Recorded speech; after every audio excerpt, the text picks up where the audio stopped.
Google and Apple host app that tracks Saudi women.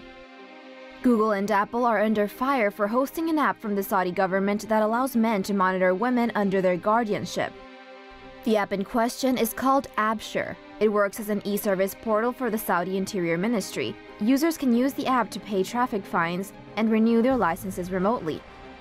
However, according to a report by This Is Insider, Saudi men can also use this app to track their wives and unmarried daughters. Men can log travel information of women in their family and use the app to track their every step. Under Saudi Arabia's archaic guardianship system, women are not allowed to apply for any travel documents without the approval of a male guardian, let alone travel outside the country by themselves. Guardians are typically their husbands, or for the unmarried, their fathers. The app facilitates that. Men can choose to receive SMS texts every time a woman under their guardianship uses their passport at an airport check-in or crosses a border.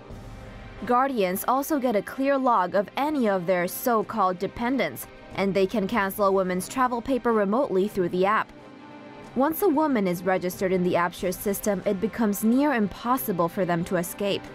Most recently, the world had their eyes on Rahaf Mohammed, an 18-year-old who was granted asylum in Canada after escaping from a family vacation in Kuwait.